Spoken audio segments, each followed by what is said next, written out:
This is Decoded Podcast, Season 7, Episode 20. I'm going to start over. Do it. Take two. Take 2. Thank you. Season 7, Episode 27, number 292. When I typed that in today, I got excited for number 300. Like, just hold back, Roland. Take it easy, because these things don't come easy sometimes. Like, there have been times where weeks have gone past that we didn't cast because I was away or you had to be somewhere. Life was happening, right? And so I kind of got excited for 300. And I don't think, I know that you and I have not spent too much time focusing on the number. We just arrive. We do what we do. We don't worry about the numbers too much. There have been some epic episodes and some wonderful milestones. Like, 247 was a huge milestone in our life to arrive at such a number. But now I've got 300 on the brain. I don't know if that's going to negatively affect me. So I'm not sure what I'm going to do with that. All right. I just wanted to tell you. Gary's with us. GM Gary. GM Gary. Gary, I want to know, you don't have to tell us if you don't want to, but I've been sending you positive vibes this week, Gary. So if you've felt any good things come your way or your ears were burning, that was me, bro. That's all I got to say about that. GM Gary. And then Chris, I'll fill you in later. Okay. We're not live. Yeah, exactly. Right? I was telling you that in the on-ramp, I feel off today so far. It's still, the day's quite early, and I just feel off. Oh, Gary says thanks. So Gary's amusing me because he's not told me if in fact he has felt any positive vibes, but that's okay, Gary. I'm not calling you out, so don't think I am. Yeah, I'm up. I did my regular routines, but I'm off. I do not feel balanced. I'm not balanced with the force this morning. Gotcha. Yeah, I'm not sure what else to say about that. Sometimes there is nothing else to say. You're right. Sometimes there isn't. But I'm sure we'll figure out something to say. That's what we do here, usually. We decode. We decode. We build things up, but I talk about also breaking things down. We do both. Hey, I like that. So now that we're 292 episodes in, 292 episodes in, what's that mean to you these days? Decoded podcast. Where's that land for you? I was thinking about that the other day. I was like, what does that mean now? Like 7 years later. 7 years later, what does that mean? Well, I enjoy the discipline that we've created in terms of building the 292. People might look at this and be like, 292, that's awesome. I'm going to do that too. Okay. I would love to. I would love to know someone. I would love to know that someone's been doing almost like a super secret podcast in the background and has spent the last 5 years talking with a close group of friends about life and education. I would love to meet someone like us. I would love to. Maybe it'll happen. Yeah, but if someone were to look at this and be like, wow, 292, season 7, wow, I want to do that. It's one thing to say that, and it's another thing to do it. And not only to do it, but then to actually get to what you thought was cool. I think 292, and I think discipline, I think friendship, I think commitment. It's funny if someone were to say, give me an example of you being a committed practitioner in some way. I could be like, reflective practice, 7 years worth. Then they kind of look at you. I just give them the link. Here's the link. Um, that's commitment. Mhm. So that's actually a good one. I like that idea that what have you done lately that's been more than just give you your dopamine hits or whatever. What have you done? What have you built? What have you collected? Nobody's asking those questions, but I'm We asking. just did. Yeah. Well, I'm asking myself, and that's what I think of. I just think this has been a great opportunity, great practice. What else? One more thing I want to say, and then I want to hear your position on this. One of the cool things too, as Gary's just chilling with us this morning, are the people that have joined us over the last 7 seasons. Hmm. Gary, Ramona, Rochelle, Carlos. And we've had people, Karen, Your uh, digital crew, your people your from AI crew. Yeah. like it's just been cool over Irma. Seven Yep. seasons, people have come on over and checked it out. Yep. And the last thing I'll say is they come and go, but we're still here. So that's kind of cool. I like Hmm. that. What about you, Chris? 292. 292. Where's that landing for me? Word, like just the title decoded. You know what's kind of the first thing that hits me is like it strikes me that uh, somehow we're still on track, and I don't know what we're tracking towards. That's kind of like cool, but I feel like our intention, as broad as it was when we had that conversation in the summer, I guess that'll be like, yeah, 7, 8 years ago, to talk about what our perspective on our own intersectionality. So dads, husbands, creatives, educators, um, no content plan, right? Just kind of land and do the weekly roundup. So I think the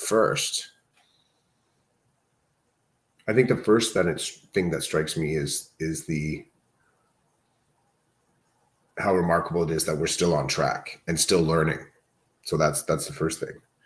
Um, I think the second part too, and I think this is more.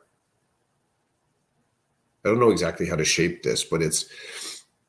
Um, I think we've had kind of conversations around, having receipts, and it's just some of the things that we've kind of experienced in education that um, all of it is worth talking about. Not all of it makes it to the podcast. But the other thing that's really kind of cool is the necessity for the on ramp and the off ramp, because there's sort of like that priming or ice breaking or just the catching up that has become a ritual in our process of putting together this pod. And sometimes little tidbits make it into the actual pod, the public facing one. But it does feel like a little bit like that, the staff room, the closed door conversations just before we hit record. And I think those priming moments really help shape the vocabulary that you and I are about to talk about. Like, I think there's a unifying kind of moment to it. So it's our version of here's the questions, right? Here's the questions I'd like to cover in this pod. Like, we tend to launch out of the on ramp into something. And I will tell you, the on ramp has been transformational sometimes. Like, there's stuff that I wanted to talk about, and then we kind of do something on ramp, and I'm like, yeah, you know what? Don't need to talk about that. So I think like almost like the shadow pod that we're putting together is as valuable and as illuminating as the actual conversations that we have here. I'm avoiding the jargon of, what am I actually decoding? I think the decoding, like, it's funny, I think when we picked decoded, at least for me, in my head, it was decoded. Like, it was sort of like there was a breaking down a parsing out of education, ed, right? And it was kind of on the tail end of everything. If you had some sort of, you know, ED or EDU in your actual pod, it gave sort of like a kind of like a dog whistle to people, like, oh, this must be about education. But I don't think we've ever like pushed it. I guess we could have put a dash at the end there or something, or somehow made it. I mean, and truthfully, it is like a third or 25% of what we talk about. So I think that's what it is. I think there's the shadow pod that we do on ramp, off ramp, and also just the somehow we're still on track with this. Maybe that's what the beauty of finding like a groove with reflective practice. It's the kind of, that's, as you kind of mentioned, that's the discipline, as in you can sit down, your brain, your body, your spirit knows what to do when you're in this mode. And, you know, if I lay this against a wellness practice, you know, one of the things about having a wellness practice is that the wellness practice you have to allow a wellness practice to be stressed. You have to let a wellness practice be tested. You have to have a wellness practice. The wellness practice doesn't completely insulate you from your life. You know, I can remember back when I was one of the times that I went through, you know, yoga and meditation learning, one of the people along the way said, like, the idea that you go find a quiet, comfy, isolated space to meditate is one way to think about it. I said, or you can find a noisy place, or just find yourself in a noisy place, a distracting place, and try to meditate. The exercise can get you to the same place. This teacher argued, though, is that for you to be able to compose yourself amongst the noise is a better form of meditation. So this pod has it lives and breathes in amongst the noise of our life. Like, sometimes we can't do it, sometimes we do. Sometimes it's shorter, sometimes it's longer. But it flexes in a really great way relative to how you and I are living our lives. And I'll end on that. And I did not know that was possible with a podcast when I was doing it by myself, because it was highly rigorous and it had to be a certain way, at least in my mind. When you talked about decode ed,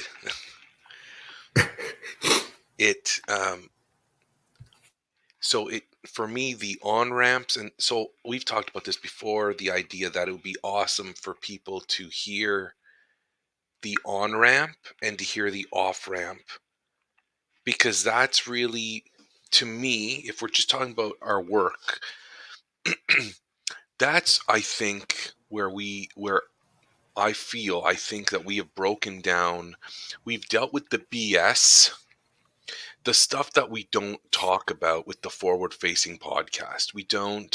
There are things that, there are parts of our work that we don't necessarily agree with. There are criticisms. There are ideas that don't sit well, experiences that don't sit well, experiences that people on the outside of ed don't know about, might not care about, but might be interesting for them to hear about it. I feel like there's some really raw decoding on the on ramp and the off ramp. And in a weird way, it prepares us for what we talk about and how we talk about it while we're in the middle of the podcast, which is, as you say, forward facing for everybody to see. And for me, I think that's been the most valuable part. And I always wish we could capture that for people, for like the insiders to see how the sausage is made, right? Because that is important. We could start up a Patreon. I know we joke about that. I mean, that's what people do, though, right? It's funny. Could we do a free Patreon? Like, where people just sign up and they don't have to give us anything. They just sign up and they get into the room. Well, here's the thing. Often our on ramp and off ramp is privileged and private. that's the other part too, right? So I mean, there's content there that I'll say flat out, no, I don't want it widely distributed. I don't have a, OnlyFans kind of mindset with this. There is stuff in there that you actually like.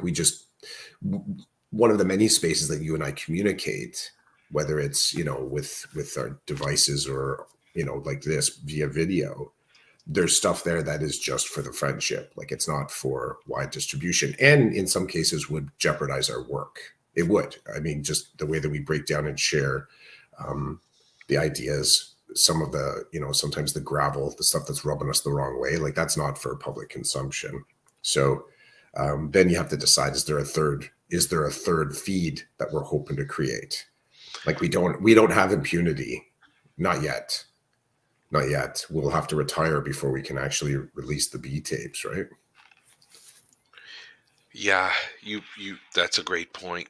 There's stuff that we talk about as friends and as colleagues that is not for public consumption. But man, it would be interesting if we could find a way to bottle some of it, the stuff that's not going to cause us difficulty, that's the light parts of our friendship, not the heavy parts.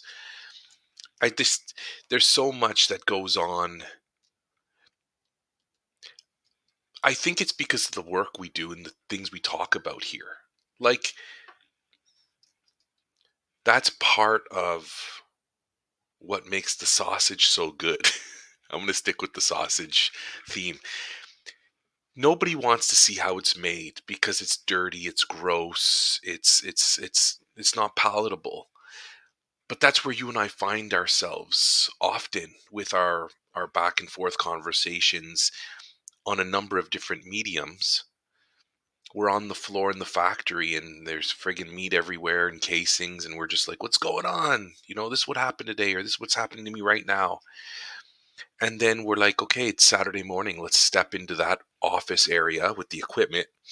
Nobody can smell the sausage. Nobody can hear what's being made. It's just you and I talking about the stuff that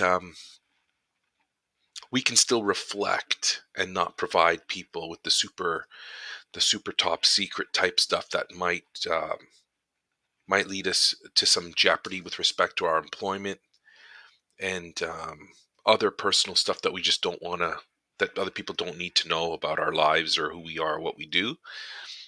I just think, I wish maybe more I would get to see Gary in real life, and Rochelle and Carlos and Irma, so that, I can say, hey, when Chris and I were talking about this, when I said this on the podcast, this is the backstory. This is what's going on at work, or this is what's going on here, this is what's going on there. And and then engage in a rich discussion that's going to benefit me and hopefully the other person, because that's where I find myself now, like, with such little time and little interest in spending time with other people on a Friday night outside of my house where I don't have people over, right? So it's like I don't even have that option to engage in a rich discussion along the way. That's kind of what I'm looking for most of the time. And my one of my favorite things to do these days, I think a little bit of you rubbed off on me here, is engaging in discussion with people that I don't want to be talking to, and then not even pretending that I want to talk to them. And so on the other end, they're doing what we're socially taught to do. Like, oh, smile and ask questions and pretend you're interested. And I'm like, yeah, I'm not interested. I don't really want to talk to you, but here we are. And usually there's a power imbalance too. It's usually a power imbalance. They're the ones with the power, uh, perceived power. And I'm like, I don't really want to talk to you. So what is it that you would like? I'll be polite and I'll answer your questions, but I don't really want to talk to you. And you don't want to talk to me, but you have to. And so you're going to play it up, and I'm just not fucking playing that game right now. So, um, get it out and let's move on. Anyway, that's what 292 kind of lit up for me. And what you just said about the sausage, how it's made, what it smells like, what the factory looks like. Because right now people are seeing us in our special office space within the factory. But they don't know what brought us here this week, because we're not going to tell you everything. But we Hell, should. we're not even going to meta tag our episodes. Well, we don't. Yeah, that's the other thing too. The freedom of 292 episodes with no buffers or music, or like, I've made a couple of graphics for fun here and there, and we've done some fun decoded, like I've made a couple of videos here and there of like a day in the life of Chris and Roland after the cast is over kind of thing. Mm-hmm. But other than that, it's not been a huge machine. It serves us first. It Mm-hmm. serves us first, and that's not happening a lot these days. There's a lot of people, from what I'm seeing, the polished podcast is what people are searching for, and it's like, no, you don't need a polished podcast. Let me share with you an excitement I had the other day. I started thinking about me being in the classroom again next year, and I had a flood of the cool ways, the cool things I could do again with students that would really make me feel good about going to work, about being in a classroom. And one of them was to light up the podcast again, but not in the way that people think. You walk into my classroom, you're not going to see 3 microphones in a corner and a big soundboard in the middle. What you're going to see is kids doing some type of learning activity, and me coming over with my cell phone, opening the voice recorder, hitting record, and then saying, I see you're working on this. Tell me about it. What's going on here? Then them talking about it, and maybe one of their friends jump in. And at the end of all that, maybe you have 3 to 5 minutes of kids talking about their learning, how they got there, what they're doing with it, the really good stuff that happens in a classroom that might happen between teacher and student, or between student and student, right? And then taking that and then using that as a podcast episode.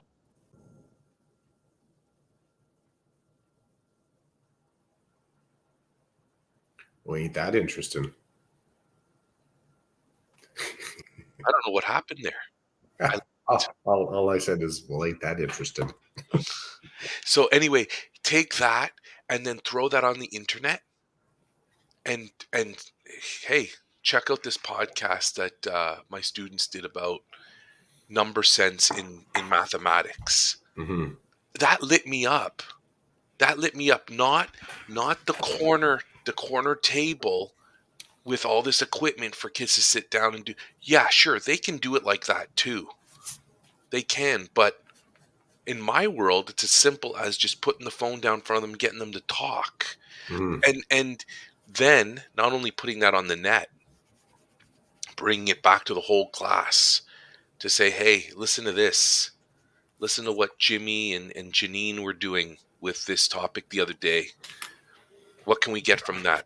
What can those students get from listening to themselves talk about their learning? Mm-hmm. Like, there's so much there, right? That everybody's focused on the table with the 3 mics and the soundboard. It's like, that's not What's where. the kit? What's the kit? I mean, sure, it's great to have a kit. If you said to me, hey, bro, for Christmas, I'm buying you a podcast kit for your classroom, I'm not going to say no to you. But if you tell me, no, I'm not giving you anything, it's like, no problem. I got my cell phone. I've got a process that I can follow, that I can teach the kids to follow, and we can publish our audio. We can call it a podcast, and it can only be 3 minutes. Like, there's so many factors that don't need to limit you. And I got really excited about that the other day, because I think that excitement is what's gonna help me get back Mm-hmm. the kids and in the classroom. Mm-hmm. Anyway, I thought I'd share that, because that's the stuff that lights me up. I was talking to a friend, and he said to me, we were talking about CAD software.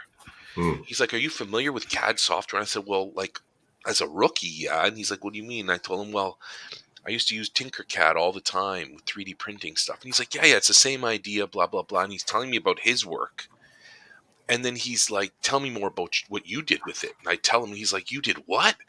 Really? In a classroom? I'm like, yeah, isn't that awesome? He's like, are you serious? I'm like, yeah, I've actually documented it if you want to go read about it. And he's like, this is friggin' awesome. You were doing that in a classroom? Because his mind is you just go and sit there bored for 6 hours a day, right? Because that was what school was for him.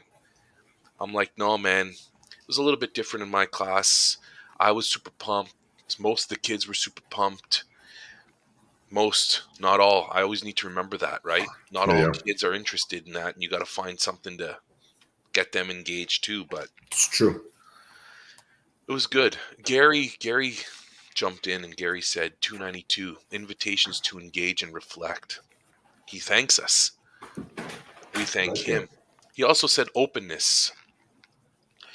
Oh my God, Gary. Well, if you could spend time in the on or the off ramp, you'd see you'd see there's not even a door on the hinge, bro. That's how open those are. Mm-hmm. No door on that hinge. Mm-hmm. Yeah, it's true. I like how YouTube allows the that moment of just being able to go lean in your colleague's doorway and just kind of listen for a little bit. I always wondered if that was a bit of the vibe we were putting out. You know, if Gary just to be able to kind of like, just sort of lean there for a second and not really feel the pressure, like having something they maybe need, but they don't feel the pressure to have to like, yo, kids, I really have to talk to you right now. They can just kind of watch what's going on in the room, maybe catch the vibe of the teachers that are talking in there, and then kind of decide, yeah, you know what, I'll come back later. I'll come back later. I think that's a accidental.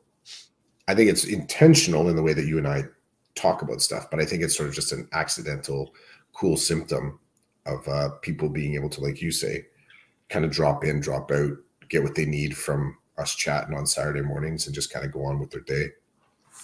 Um, I was talking about Gary. What day's today's? I was talking about Gary on Thursday. So you'll like this, Gary, and Chris, you'll appreciate this too. And this is one of the beautiful things about like the work we do as educators and networking with other educators. So Mm-hmm. Thursday after school, I was taking my boys to get a haircut, both the boys. And as we're driving to the haircutting place, what do you call a haircutting place? It I wasn't call it a barbershop, okay. It wasn't a barber shop though, so a it was like a salon. salon. Thank you. Yeah, my boys get their haircuts at a salon. But anyway, um, we're driving in the car, and the younger one's asking the older one about high school. We're talking about high school, and I'm listening to them talk, and the younger one's like kind of excited about all the different things that you can do in a high school, right? That don't necessarily exist in an elementary school. Mm-hmm. And then my older one says to the younger one, you know what? You'd like Model UN. You'd like Model UN. You like to talk and you like the politics stuff. And then the younger one's Model UN. What is that? And then I'm like, I need to pipe up. And they're like, what do you want, Dad? And I'm like, I know a pioneer of the Model UN in our district. And they're like, what? I'm like, Mr. Kraling. I said, if you really get into this Model UN thing, Will, I'll introduce you to Gary. Then I was on a first name basis. They're all like, what? Gary? I said, I know a guy who is like a pioneer with this whole Model UN thing. So if you're really interested in that, I know the right person for you to talk to. And I felt this great feeling of this is the beauty of the networking with people, listening to other people, listening at the doorway, whether you're invited there or not, hearing what's going on, paying attention, making connections. And in that moment, as a dad, I felt like, hey, I belong here in this conversation with these two. And as a dad and as an educator, I was kind of correcting the big one because the big one's like, only the nerds do Model UN. And I'm like saying to the big one, don't talk like that. Don't talk like that. Everybody's going to find their place. Everybody's going to do the things that they like to do.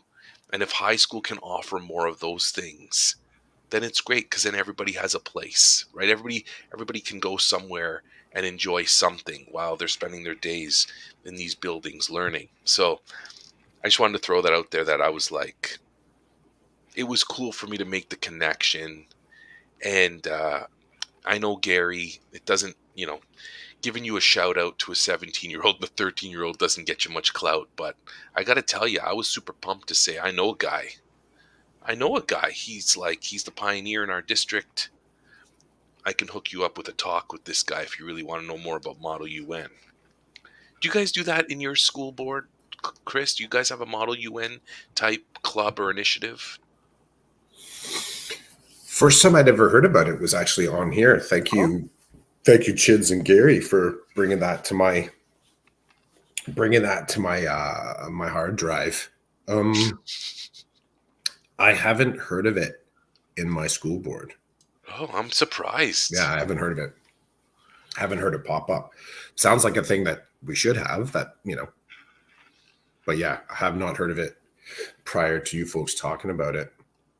I don't know exactly how it flows. I don't have that kind of knowledge, but I could imagine that right now with like world issues and world politics, Mm, I imagine the Model UN would be pretty exciting for kids interested in that type of thing. hmm I could be wrong though. I don't know how it works or whatever, but it was just cool that the older one was telling the younger one about an option that might be good for the younger one. hmm And it was funny because my older one was like, "Yeah, these Model UN people, they walk into class and they're dressed in their civvies because they're going to be leaving the school to go do something or whatever." And it's just funny the perspective that the older one has on it, and then the younger one's all lit up like, "What? I get to wear my civilian clothing to school, and then I'm going to go somewhere and do something." Gary says it's a wonderful feeling to create an environment where students can engage in dialogue on real world issues that they care about. That's the heart of it. We're going to get the heart right from Gary about the Model UN.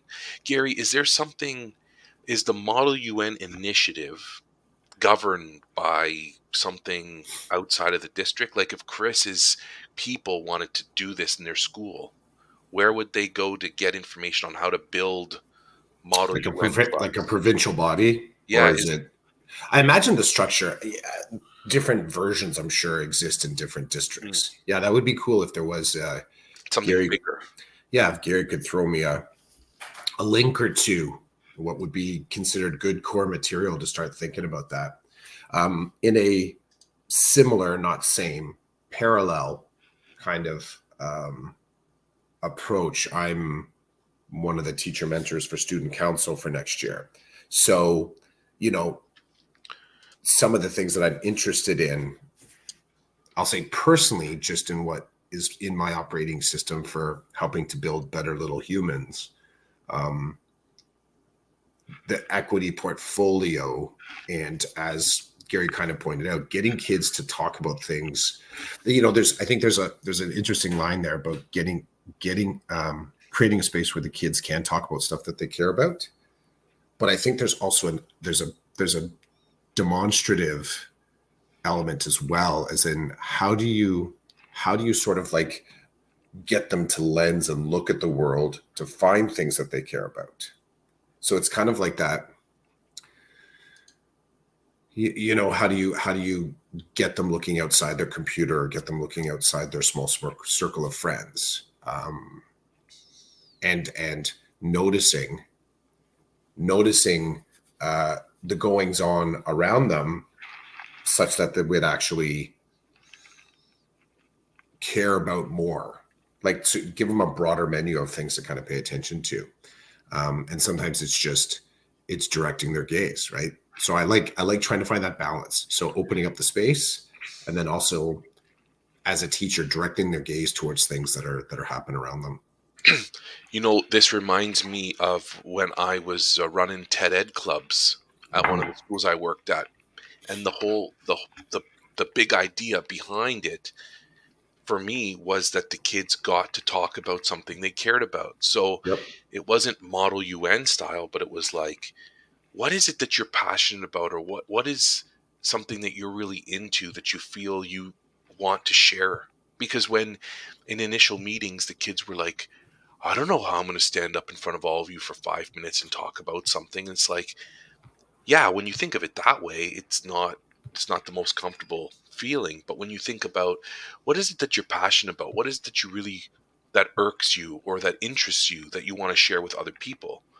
And it always reminds me of the one student who did her TED talk about the school, about dress codes in school. And I remember at the time it was controversial. And I remember helping the student tone it down a bit in that if you're here to raise hell and to cause problems, then we're going to have a problem because I didn't sign up to do this to like cause problems. I want it to benefit you. So how can we present this in a way where you're comfortable, but also the people listening to you? And because I remember we invited the principal to come listen to the TED Talks, and for the principal to not feel like you're being disrespectful. I'm like, I want you to speak your mind, but since I'm your mentor, your coach, I'm gonna help you phrase it in a way that is not so. It it's gonna come off with you looking professional and informed, and you're going to present yourself to other humans in a way that might persuade them to think your way. Mhm. That doesn't work all the time when you come in with a hammer. Trust me, I know. My whole life's been a hammer. Ask my family. Um, my wife has told me a zillion times, "Hey, if you had said that differently, it might not have set off all kinds of issues with the family." And I'm like, "I don't Mhm. care." She's like, "You're doing it again. Put the hammer away." Right? So anyway, at the end of the day, this young lady taught me a lot about all of this, things I would never consider. And she presented a great TED talk.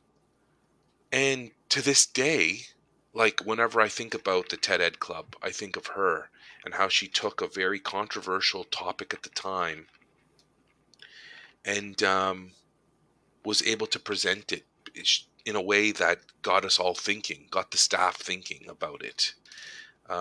So that was cool. So it's not Model UN, but it's like, hey, come here to this safe space where you're going to learn how to systematically put together a talk to try to inform people or persuade them into thinking your way about something that you care about.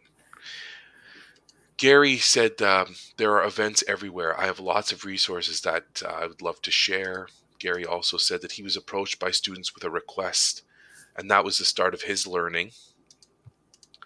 And Gary says that he thinks students are looking for places in school to engage in conversation and to be invited to use their voice. I agree with you. I agree 100%. And as young as in primary, um, what I've learned as a primary teacher is that it doesn't matter that they're 6, 7, or 8 years old. They want to be heard. They want to feel like people are listening to them. Um, And there have been a million times where I've said to a 7-year-old, hey, I need two things from you right now. I need you to step away and calm yourself down. So when you're calm, come back and talk to me, and I will stop everything I'm doing to listen to you. I will listen to you, and I'll just take it all in. And in the short term, it's very difficult.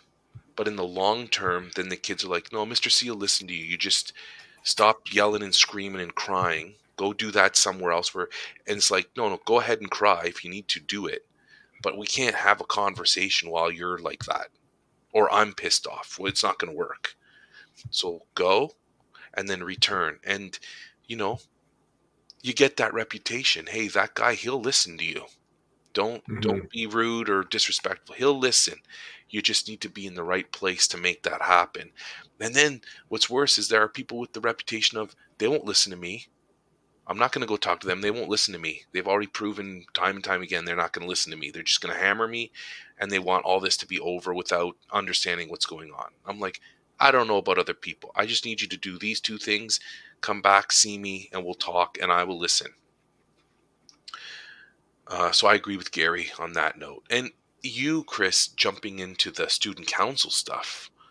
Um, those kids are going to have a lot to say about a lot of things and are going to have great ideas that I then believe your job is to help them work through those things so that they can make a positive impact, but do it in such a way that is appropriate inside of a school. Am I correct? Yeah. Yeah, it's one of the cool things is I have no clue. I have no clue what way it's going to go, bro. I really don't. And I'm kind of okay with that. Um, part of me jumping in, part of me jumping in was also because in our staff meeting, so I knew the student council was changing hands.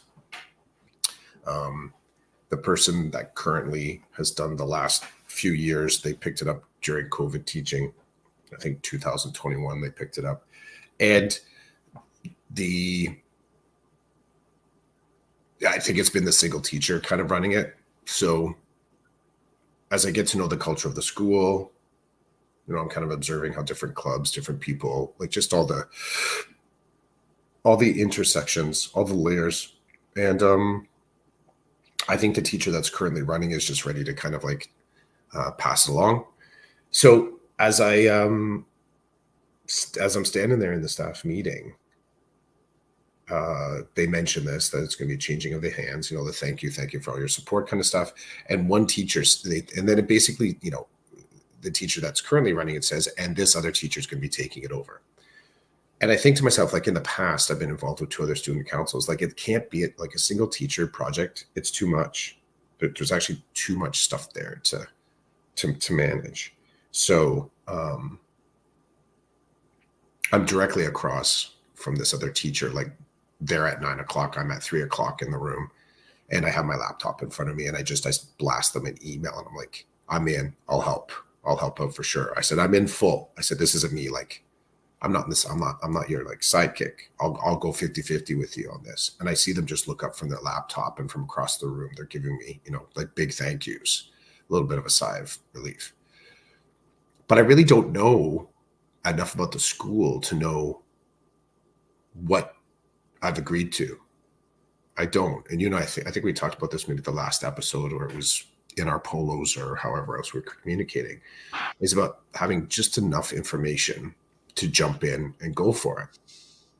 Right? It's not I have a plan. It's that I have a process. I have some tools, and this seems like a reasonable project to lay it against. It also draws together, other interests, student voice, activism, culture creating, culture adjusting, equity. You mentioned that TED Ed. I've been involved with that in the past before. Spoken word, because there is an advocacy speaking role to this, representing the students who will have to be able to kind of navigate as well, and just getting a deeper understanding of the interconnectedness of the school, right? Like just kind of being able to put down roots. I'm planning on staying at this school for a while. So for me to be involved with this, it feels like a good project to be a part of. But I really don't have a clear, I have a clear understanding of what student council can be, but I really don't know what I've agreed to relative to what this school needs. So I kind of like that, because it also reminds me to remain humble and open. Yeah. Start with the decoding. That's cool. Now, do you maybe I'm gonna ask the question. I don't know how you're gonna answer it, because you might not know. Aren't those the great questions though? I guess they are. You being involved with this right now, you're saying, you're kind of open and flexible to see what will the kids bring, what does the school need. Do you have is there any map in your mind about how you'd like to, the direction you'd like to help take it in? Or do you not even have that? You're just like, no direction, I'm just here. I said I was going to help. Oh no, I have my lenses. I definitely have my lenses. I think it starts with the equity. I'd probably just start there. Who has access to this? Who has previously had access to this? How representative is it of like student voice? is like, that's really abstract. So I like to kind of like parse that out, and just to say that it exists doesn't mean everyone has access to it. So whenever I've gone into any space that is meant to be representative of a larger body, then I really am looking at the bodies in the room to see and saying, okay, to make it hyper specific, okay, there's a whole lot of artists in this room, but I know the school also has athletes, scientists, mathematicians. So how are we making sure that this space and this opportunity to represent other bodies of kids here at the school, how are we making sure that all those kids know that their chair's right there, like their chair's right there, and we need someone to sit in it, because the affinity isn't happening. The voice isn't coming up to us, because I don't believe that, I really don't believe that an artist can clearly articulate a mathematician's needs. Like, I don't believe it. I think you need to have very deep connections in all the communities. Like, the kids have to be connected in their own communities in the school. And if they wish to sort of become the leader, they bring that voice to the table, because their groups, in theory, trust them to be able to sort of speak with them, for them, on their behalf. So that's what I'll be watching on the front end. And even in some of the early meetings, I can see it's not representative. There are people, and I don't know the reasons yet. That will take some time to figure it out. And then the irony is, once you figure it out, sometimes you have to spend even longer building the bridges for those individuals to be a part of it. So one of the things that I'm always paying attention to, and I think it's because of my practice, my teaching practice, is what does the neurodivergent representation look like?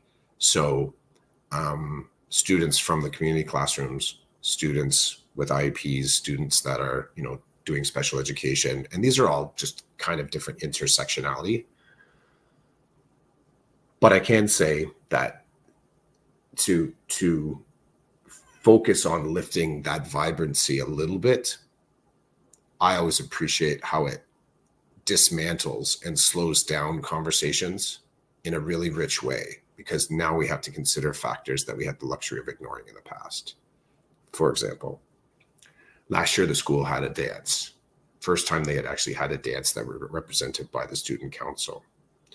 At that dance, there was no marketing towards individuals that may want to go to a dance but might find that the music's too loud, or the lighting is too bright, or the clusters of hundreds of kids might be too pressurized. And at the end of that conversation, where we talk about that sort of inclusion and noticing, we may find that it's a back to the drawing board idea, because we can go ahead with a dance, but now we are knowingly othering kids. We could still go ahead with it, and schools do. And then they say, well, maybe we'll try and figure that out for the next dance. So I like just being a little bit of the snag in those conversations, to say, okay, at the beginning of this TED Talk, as I said, sometimes it's not only putting the kids in an environment where growth and discussion can happen, but sometimes you have to direct their gaze too. So it felt like the biggest, most courageous thing that these kids could do was to discuss a dance that hasn't happened in like 3 years. Part of my job is to, cool, now that we've gotten over the tingles of that one, we have X number of students that identify as autistic in our school. And some of those students have sensory issues. What are we providing for them so that they can have an equally awesome evening? And I don't care if people just stare at me like, who brought this guy? Who brought this guy to the meeting? I figure that's my job. My job is sort of like my job at the school is to notice as much as I can and to share what I notice with other people in a professional, compassionate way. So that's my singular focus on neurodivergence, secondary focus of getting the kids to notice what's going on. And for them to reciprocate, for them to kind of say, okay, cool, Clough, you've noticed this, but did you know? I'm like, cool, load me up, because I'm going to soak this shit in. Load me up, I want to know.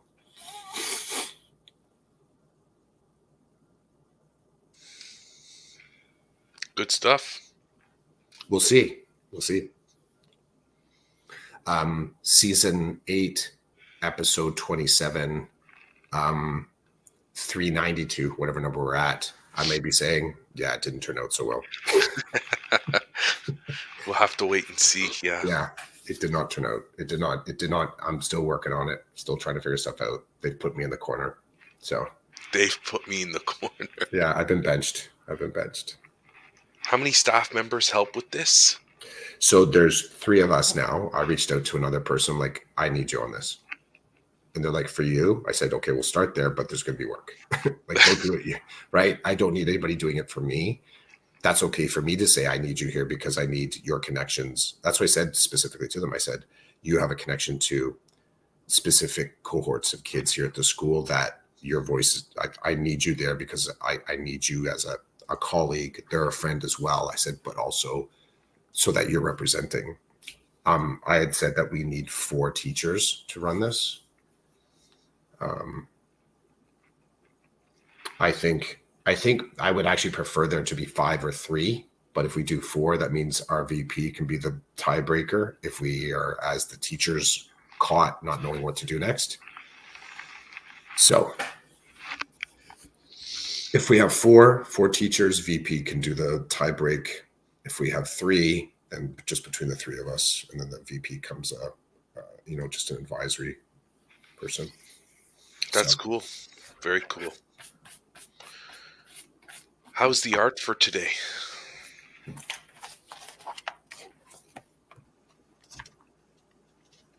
That looks like your dog. I did. Is it supposed to be your dog? I hope so. It looks like a baby Chewbacca. So Yeah. It's got to be her. Yeah. Yeah. I drew Hazel. Ish. Hazel-ish. I like that. Hazel-ish, yeah. I hope to meet her one day in real life. Oh, Def.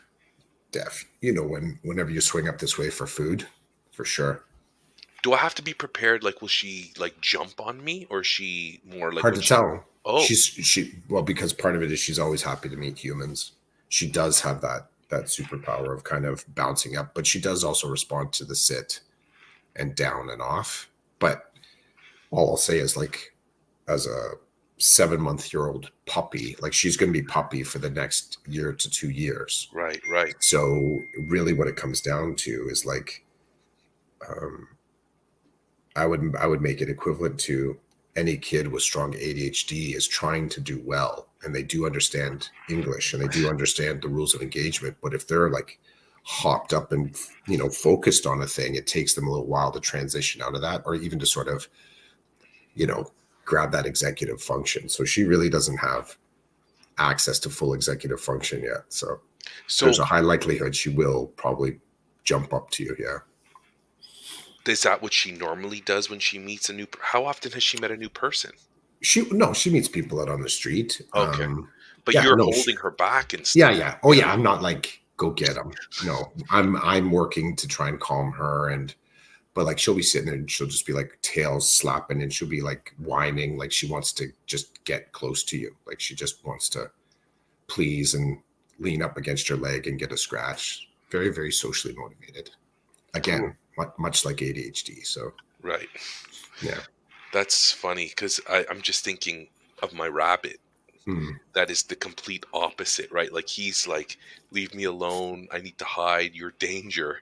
And I'm like right in his face and rubbing him and stuff. He's gotten used to that. And it's funny. My wife will appear in his space, and she's like, oh, he's not interested in hanging out. It's very funny that way. Sometimes he's totally interested in having a human around, and other times he's like, go away. Like, I just leave me alone, right? It's interesting because I know that having a pet, it's like the dog is a default. People expect animals, from what I've observed in my household, people expect this animal to want to come out and hang out and play and jump on your lap. And I think some of them do that. Ours is not interested in that. He is a true prey animal. Like, he's like frozen under something.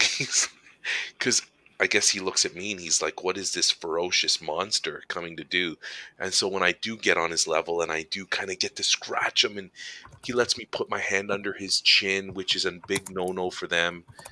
He's like, oh, this monster's not going to harm me right now. So it's funny. It's funny. Mhm. So your dog would probably overwhelm me because I'm used to like getting down in front of this little animal, being, come on, come play. Whereas I think Hazel would play probably, she'd tire me out, probably. Mhm. Yeah. Mhm. Would she come with us on our food adventure? She could. Or would that be too much for her? No, she could. She could. Yep, she would be able to. She'd again. You do that. I've told you about, you know, that person in my life that if you choose to include them, they bring the chaos. I won't mention it on tape, but you know That's fair. who I'm That's fair. talking about, right? Yeah. That is exactly what you choose. Like you have to this is what you're agreeing to. Right. Because Right. again, she tries, but like it's again, she doesn't have the self-control to deliver. So to ignore that as reality is to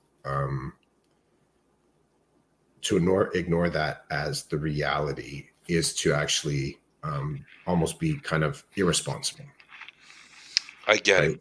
Yeah. Yeah, Yeah. yeah, you have to sort of say interactions in this time with this particular individual, the chaos comes. The chaos comes with it. So Gary said that he loves that approach. So I think, well, I don't think, I know he's referring to you talking about your involvement with the student council. student council, yeah, yeah, yeah, maybe making reference to just paying attention to the equity and neurodivergence. Like on one hand, the structure of student council as a vehicle for school improvement is really cool. It is really cool. Um, Defanging it and decentering it from assumed places of power is also a part of my agenda, right? Like I want to be I'm happy to move slow, and I'm happy to say no to like um, to things in meetings. I like I feel I'm not compelled by a sense of we have to do things just because we're a student council. Sorry, that I'm a facilitator of the student council. I'm not actually on the council, and that's an important distinction as well. I am not on student council. I'm in the room there to help, but I am not. I am not a member of student council, and it's not my student council, which is already some early warning Mm. signals that are coming to me. Some teachers that are asking some questions about next year, and they're using positional power language to suggest that I have a control over this entity that I it's the control that's assumed that I have is not the actual power that I will be wielding. But you know what? I want to stay open so that I can hear what people's opinions are. So I'm not telling people no right away. So I have people coming to me, can we do this? Can we do that? I said, student council doesn't have a process to actually vet this idea yet. But if you want to send me an email, once we are actually up and running, once they are up and running, I will get it in front of them through the appropriate channels. And often the person is like, but I thought I could just tell you in the hallway. Like, You're like, no. yeah, I'm like, there's going to be official channels for this now. I think in some ways, in order to legitimize and streamline these discussions, people need to know how to have the discussions. So I'm no photocopy mailroom backdoor deals, right? You'll have to sort of formally make a request or a proposal. It'll be considered by the council, and if the council wants to get behind it, it is up to them. That's cool. I'm looking forward to hearing about the process and progress that's It's made. definitely gonna make it into season 8. It will be a part of season 8. Might be even season 7. I might have more updates as we go. I'm trying to get a huddle up with the adult part of the team, and I have not been able to find the sweet spot for a meeting time. Okay. Whew. This was. Are you good? Sure. Okay. Thanks, Gary, for joining us, and for anybody else that listened in. Thanks very much for hanging out with us on this rainy Saturday. Yeah, rainy Saturday. I'm hoping to find some equilibrium at some point today. We'll see how that comes. I wish you the best luck in looking for that. Thanks. Luck is just part of it. It is true. It's a small part. Got to put in the work. In the play, one of the lines is, so the play that I'm in is, just because something is supposed to happen doesn't mean it should. You still need a little bit of luck. Nice. Mm-hmm. Okay. See, I'm learning my lines. That's good. It's important. You're going to need to know them. It's true. The play will be better if I do. This was season 7, episode 27, number 292, the Decoded Podcast. Mm-hmm. Have a good one. Peace.